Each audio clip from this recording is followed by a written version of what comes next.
Сәлеметсіздер ме, құрметті әріптестер.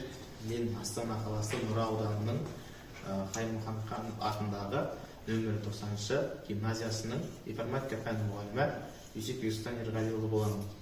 Жалпы бүгінгі таңда топик платформасының пайдалану ерекшеліктері жайында сіздерге айтып өтпекшімін. Жалпы қазіргі таңда заманауи және де өте үлкен деректер қоры жиналған, яғни қандай деректер қоры, электронды кітаптардың қоры жиналған бұл платформада өзіндік бір ерекше тұстары бар. Сол жайында тоқталып өтеміз және де басқа да оқушылардың қазіргі таңда қалай пайдалану деңгейлері жайында айтып өтетін боламыз.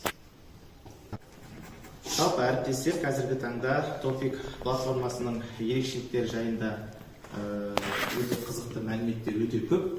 Солардың бірі қазіргі топик бағдарламасы кітапханасы өзінің тапсырма тағайындауымен журналдар және бейненұсқаулар. Одан бөлек егер де топик платформасында немесе мобильді қосымшасында қандай да ақаулар болса, оған көмектесетін өзіндік мәзірлері бар. Жалпы бұл платформадан бөлек мобильді қосымшаларда бар. Ол мобильді қосымшаларды көбінесе оқушылар пайдаланады. Көріп тұрғандарыңыздай, қосымша арқылы электронды кітаптарын ашып, оқушылар өз тапсырмасын орындап жатыр.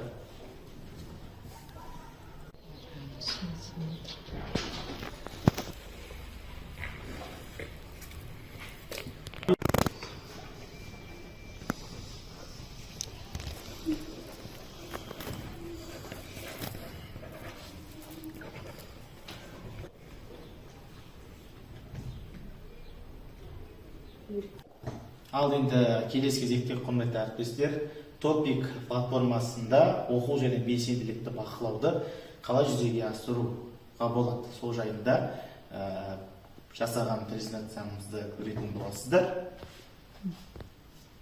Жалпы оқу процесінде бақылау қалай жүзеге асады? Әрине, сабаққа қатысу статистикасы арқылы, тапсырмаларды орындау арқылы, қиындық туғызған тақырыптар арқылы жүзеге асады.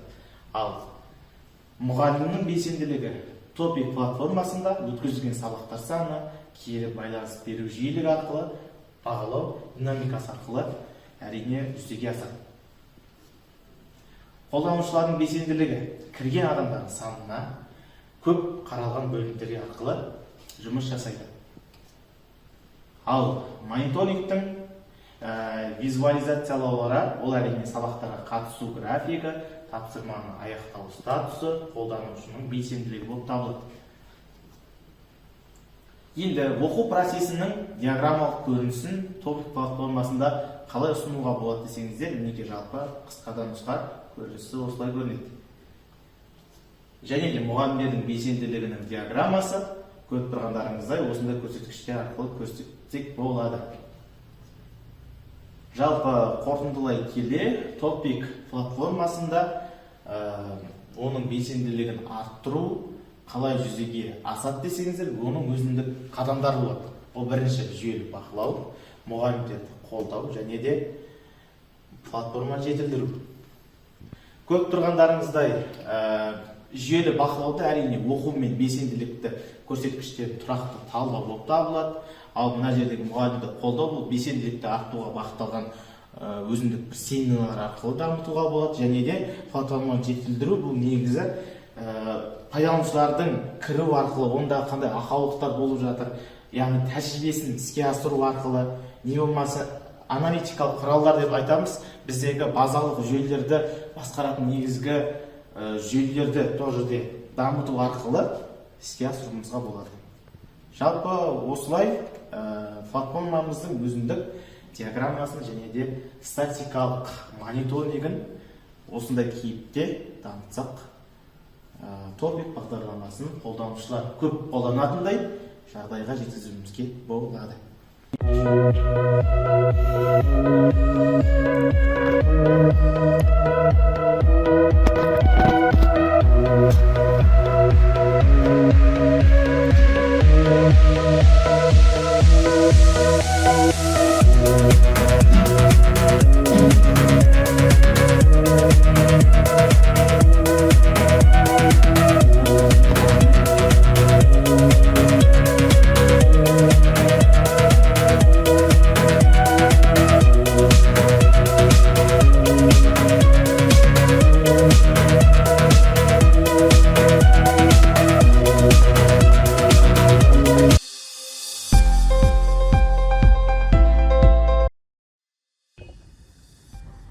жалпы енді топик платформасын қолданудың әсерлері жайлы айтып өтетін болсақ, енді былтырғы жылда мысал ретінде 72% болған, одан кейін 4-ші соңғы тоқсанда 74% болып көтерілді, 76%-ға екінші айында 4-ші соң.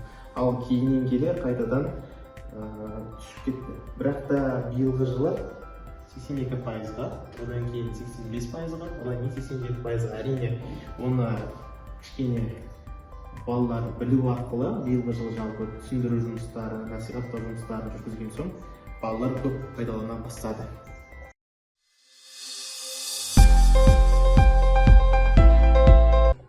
Мен топик бағдарламасын қолданғаныма біраз уақыт болды. Бұл бағдарламада тапсырма орындауға болады, және де журналдардан ол тапсырмалардың бағасын қарауға болады. Ал бейненұсқалықтардан оның барлығын қалай жасайтынын көруге болады. Мысалы, кітапқа кіріп қарайтын болсақ, осы кнопканы басу арқылы біз басқа беттерге өте аламыз.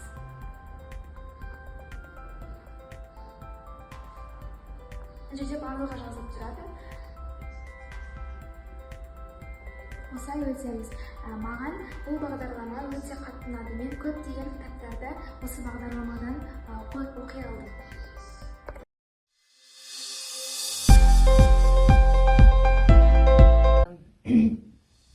Топик KZ-тің бір тиімділігі күнделік арқылы кіруге болады. Мультфильмдер де бар платформада, тапсырмаларды құруға болады және журналдардан көруге болады. Әртүрлі мәзірлер бар. Алматы баспасы және басқа да атамұра бойынша кітаптар және әдістемелік құралдар да бар. Топик платформасы ата-аналар үшін өте тиімді, өте пайдалы. Балаларымыздың тапсырмасын білмей кейде мұғалімдерден сұрап жатамыз. Оны біз жаңағы осы топик платформасы арқылы талай балаларға білім үйретуге, өзімізді үйренуге тиімді екен. Топик электронды оқулықты пайдалану өте тиімді. Бір жағынан уақытыңды үнемдейсің. Біз ұлым екеуміз түсінбеген тақырыптарды математикадан, жаратылыстанудан осы электронды кітапқа кіріп, көп нәрсені тез арада өзімізге керекті ақпараттарды осы сайтқа кіріп аламыз.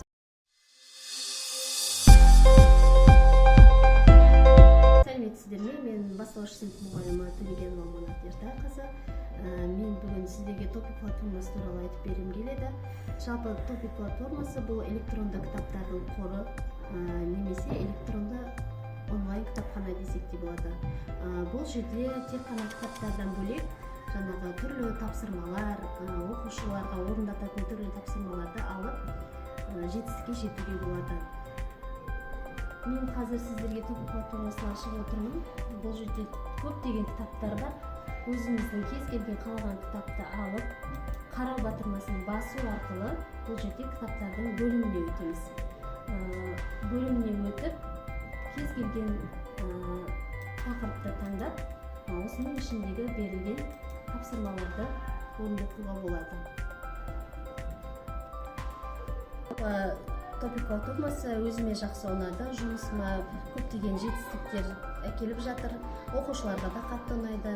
Бұның ішінде барлық тапсырмалардың бейненұсқаулықтары жақсы келтірілген.